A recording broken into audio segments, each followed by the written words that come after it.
যতটুকু নির্যাতন করলে পরে তাদের ভিতরে একটা স্বস্তি আসে। এখন জানি না তাদের স্বস্তির সংজ্ঞা কি? ছাত্র জনতার আন্দোলনের মধ্যেই তো আমরা ছিলাম। আমি ১৪ সালে একবার গ্রেপ্তার হয়েছিলাম আর ১৫ সালে গ্রেপ্তার গত ১৫ বছর বা তার বেশি সময় ধরে বাংলাদেশটাই একটা নির্যাতনের আখড়া ছিল। তো সেখানে শুধুমাত্র ছাত্র শিবির নির্যাতন হয়েছে তা না, অন্যান্য দলেরও নির্যাতন, অর্থাৎ যারা এক কথায় ফ্যাসিবাদের বিরুদ্ধে কথা বলেছে, ফ্রিডম অফ স্পিচের জায়গা থেকে যারা ন্যূনতম সমালোচনা করেছে। আপনারা জানেন যে একটা মানে কেউ যদি ফেসবুকেও সরকারের বিরুদ্ধে একটা স্ট্যাটাস দিয়েছে, জাস্ট হয়তো সরাসরি বলে নাই, একটু কৌশল করে বলেছে, তাকেও নির্যাতনের সম্মুখীন হতে হয়েছে। তাই এরকম একটা পরিস্থিতিতে তো শিবির এই জায়গা করেছে। তো আমি পার্সোনালি যদি বলেন, আমি গ্রেপ্তার হয়েছিলাম, ২ বার গ্রেপ্তার হয়েছিলাম। তো এর মধ্যে একবার হচ্ছে টানা প্রায় ৬ মাসের মতো আমাকে জেলখানায় থাকতে হয়েছিল। ঢাকা কেন্দ্রীয় কারাগার ছিল আর কাশিমপুরে ২ টা মিলে ছিলাম। তো ওই সময়টাতে স্বাভাবিকভাবে যেটা হয় আরকি, আমি স্পেসিফিক নিজের বিষয়টা বলতে চাচ্ছি না নিজের জায়গা থেকে। তো একেবারে থানা হাজত থেকে শুরু করে সকল লেভেলেই যতটুকু নির্যাতন করলে পরে তাদের ভিতরে একটা স্বস্তি আসে। এখন জানি না তাদের স্বস্তির সংজ্ঞা কি? একজনকে কি পরিমাণ নির্যাতন করতে পারলে তাদের অভাবে স্বস্তির রেখা আসে, সেভাবেই তারা করার চেষ্টা করেছে। তো সকল অবস্থায় ধৈর্য ধারণের চেষ্টা করেছি। আল্লাহর উপর তাওয়াক্কুল করেছি। আল্লাহ সহযোগিতা করেছে, সহজ করে দিয়েছিলেন। আমি ১৪ সালে একবার গ্রেপ্তার হয়েছিলাম আর ১৫ সালে গ্রেপ্তার। আমি জগন্নাথ বিশ্ববিদ্যালয়ে তখন ছিলাম, পড়াশোনা অবস্থায় ছিলাম। ছাত্র জনতার আন্দোলনের মধ্যেই তো আমরা ছিলাম। তো এটা তো যারা দর্শক তারা দেখবে আরকি।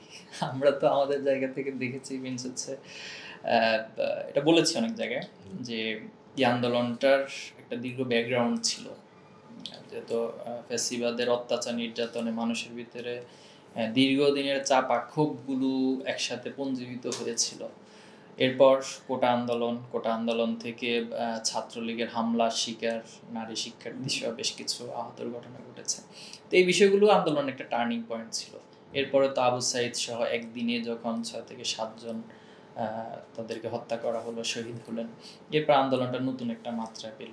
এরপরে একটা পর্যায়ে গিয়ে হলো সেটা সরকারের পদত্যাগ দাবি করা বা সরকারের পতন হওয়া।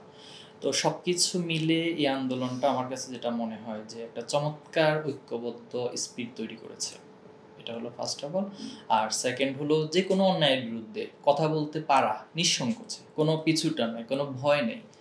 এই যে একটা সেন্টিমেন্ট আমার মতে, এই স্পিরিট এবং অন্যায়ের বিরুদ্ধে কথা বলতে থাকা বা ভবিষ্যতেও বলতে পারার মতো এই হিম্মত এবং সাহসটা যেন এই আন্দোলনে সবাই ধরে রাখে। আন্দোলনকে আমি এভাবেই দেখছি। আর আশা করছি সেটা পারবে বাংলাদেশের মানুষ।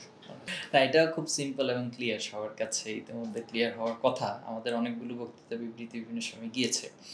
তো এর মধ্যে মাস্টার মাইন্ড শব্দটাকে আসলে আমরা এত বেশি উপস্থাপন করছি, আমার মনে হয় শব্দটাই একটু নেগেটিভ অর্থে চলে যাচ্ছে কিনা এটা আমাদেরকে ভেবে দেখা উচিত। মাস্টার মাইন্ড আসলে এক একটা প্রেক্ষাপট থেকে এক এক রকম দিয়েছিল।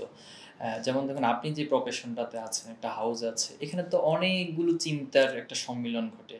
এটা তো এমন হয় না যে একটা চিন্তা, একটা রেখা দিয়ে যে সবকিছু বাস্তবায়ন হয়ে যায়। অনেকগুলো পরামর্শ হয়, আলোচনা হয়, ব্রেনস্টর্মিং হয়, এরপর ডিসিশন মেকিং হয়, এরপরে সেটা মাঠে ময়দানে এক্সিকিউশন হয়।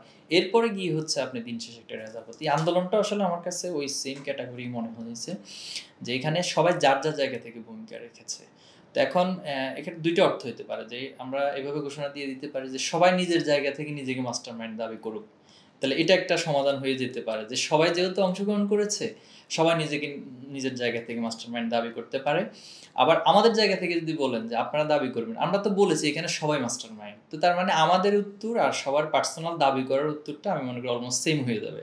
তাহলে এই মাস্টারমাইন্ড নিয়ে যে বিতর্কটা তৈরি হচ্ছে, এটার একটা সমাধানে মনে হয় পৌঁছা যাবে। আমি তো এটা বলেছি, ক্লিয়ার করেছি যে গ্রাউন্ড থেকে যেমন আপনি যেভাবে ভূমিকা রেখেছেন, আপনি বলতে মনে করছেন যে আমার অবদান, কিন্তু না, সবকিছু তো আপনার অবদান না, এখানে তো সবার অবদান। তো এই জন্য এখানে সবাই মাস্টারমাইন্ড ওই অর্থে ঠিক আছে, সবাই এখানে নিজেকে মাস্টারমাইন্ড দাবি করতে পারে। আর এই আন্দোলনটা আসলে আমি শুরুতে বলেছিলাম একটা ধাপ থেকে একটা ধাপে গিয়েছে। এটা শুরুতেই তো এক দফা আসে নাই। এক দফার আগে তো অনেকগুলো ধাপ পার হইতে হয়েছে এবং অনেকগুলো টার্নিং পয়েন্ট ছিল।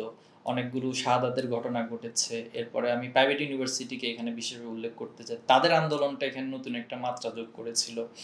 এরপরে হচ্ছে আমাদের ছাত্রী বোনদের যে অংশগ্রহণগুলো ছিল, এটা চমৎকার একটা করেছিল। এরপরে বুদ্ধিজীবীরা এসে এখানে নতুন মাত্রা যোগ করেছিল। বিভিন্ন শ্রেণী পেশা যখন এসেছে। আপনাদের অবদানগুলো তো আসলে অসাধারণ ছিল।